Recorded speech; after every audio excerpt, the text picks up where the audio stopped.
तो जब मुझे हाई कोर्ट से बेल मिली तो उसमें साफ साफ लिखा हुआ था कि जब भी आप भारत से बाहर जाएंगे, आप कहीं भी रहें, कहीं के भी निवासी हो मतलब भारतवर्ष में, लेकिन आप यहाँ की परमिशन लेकर जाएंगे।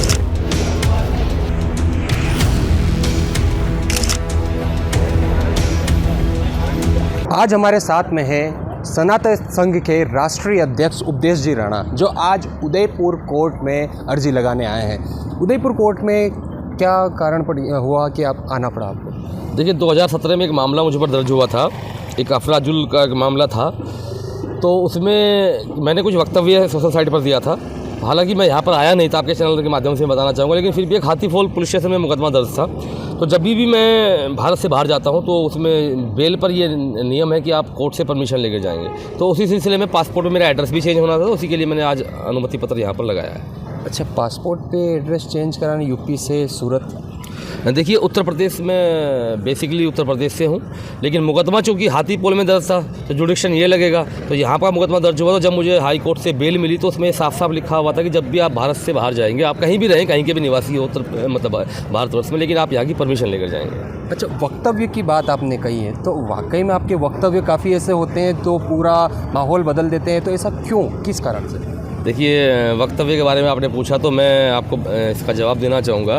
2017 में ये मुकदमा मुझ पर दर्ज हुआ था और आज 2024 हो गई है, और आप पता कर लीजिए, राजस्थान पुलिस अब तक मुझे चार्जशीट नहीं कर पाई है। 7 साल में मुझे चार्जशीट नहीं किया गया है। और एक और बड़ी बात कहना चाहूँगा, इन 7 साल में अभियोजन स्वीकृति भी नहीं दी गई है सरकार के द्वारा। तो सीधा जिसका ये मानना, स्पष्ट मानना है कि मेरा वक्तव्य कुछ ऐसा नहीं था। हाँ, उस समय माहौल ऐसा रहा कि मुकदमा दर्ज उन्होंने किया, लेकिन 7 साल में किसी व्यक्ति को चार्जशीट ना करना, ये तो मेरे लिए पीड़ादायक विषय है कि मुझे कहीं भी जाना हो तो मुझे उदयपुर आना पड़ेगा। लोकसभा चुनाव चल रहे हैं, आप काफ़ी वीडियोस जारी करते हैं, काफ़ी फॉलोअरशिप आपके पीछे भी चलती है, ऐसा बताते हैं, तो आप राजनीति में क्यों नहीं आए? देखिए, जब मैं स्टार्टिंग किया था अपने धर्म के प्रति काम करना, जब कदम ही बाहर रखे थे, तो मुझे एक कहावत मेरे ऊपर होती थी कि उपदेश राणा मेहनत इसलिए कर रहा है कि देखना 1 साल में या 2 साल में कहीं से लोकसभा लड़ेगा, विधानसभा लड़ेगा। मैं आपके चैनल के माध्यम से एक बहुत सटीक जानकारी आपको दे रहा हूँ, जो शायद मैंने आज तक बोला भी नहीं है। मेरे पास किसी भी राजनीतिक पार्टी की आज तक सदस्यता नहीं है। मैं धर्म के लिए 2015-16 से स्टार्टिंग किया था और आज 2024 हो गई, और आजीवन भी मैं, देखिए, कोई बड़ा बोल तो नहीं बोलना चाहिए, कल को क्या स्थिति बने, लेकिन आज तक मेरे दिमाग में कोई ऐसी चीज़ नहीं है कि मैं राजनीति में जाऊंगा। हाँ, एक चीज़ ज़रूर है कि जहां पर हिंदुत्ववादी चेहरे खड़े हैं उनके लिए सपोर्ट के लिए मैं पूरे भारतवर्ष में जाता हूँ, जा रहा हूँ और आगे भी जाऊँगा, चाहे कोई भी पार्टी हो, भाजपा, कांग्रेस या अन्य। मैं तो ये कह रहा हूँ, कल को अगर राहुल गांधी जय श्री राम बोलेंगे तो उनके प्रचार में जाऊँगा मैं। जय श्री राम बोलते हैं? नहीं, देखिए, वो जय श्री राम बोलते हैं तो उसका एक आकलन मैं आपको बताऊँ। जहाँ वो जय श्री राम बोलते हैं, उसके विपक्ष में ये भी बोलते हैं सुप्रीम कोर्ट में एफिडेविट लगाकर कि राम जी थे ही नहीं।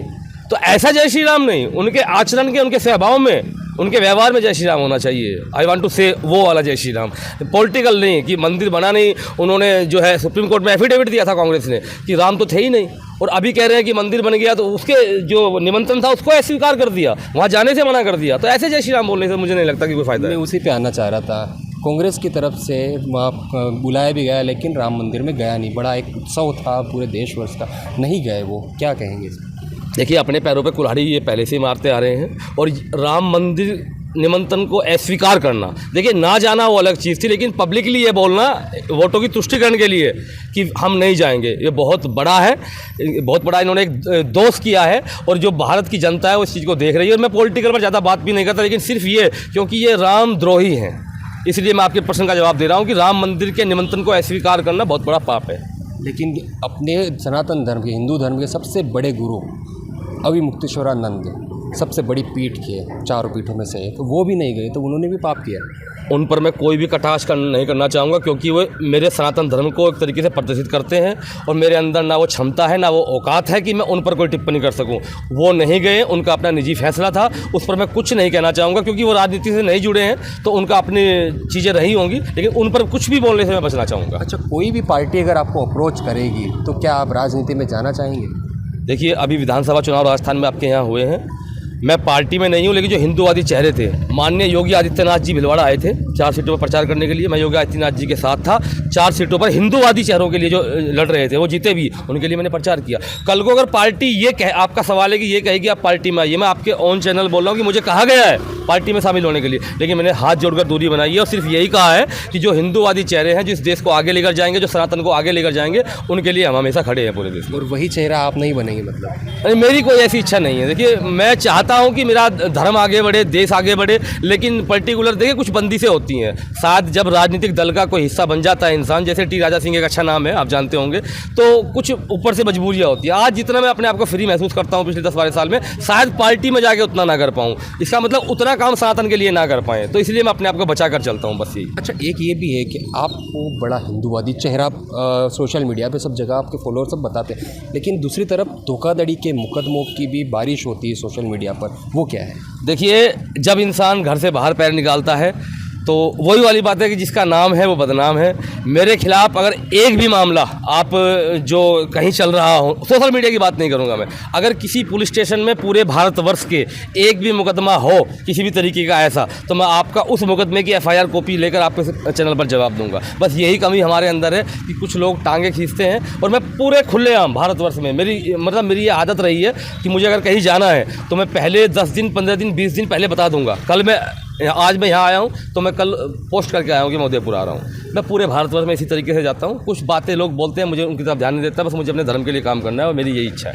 तो धर्म के लिए काम कर, आगे की क्या प्लानिंग है आपकी? प्लानिंग यही है कि अभी श्री राम मंदिर निर्माण हो चुका है, अभी धारा 370 हट चुकी है, अभी काशी और मथुरा आपने सुना ही होगा, उनकी बारी और इशारा भी मिल रहा है। बड़े बड़े पॉलिटिकल लीडर हैं जो देश को चला रहे हैं कि उनकी बारी, तो हम भी यही चाहते हैं कि जो हमारा अस्तित्व छीना गया पिछले कुछ समय में उसकी वापसी हो।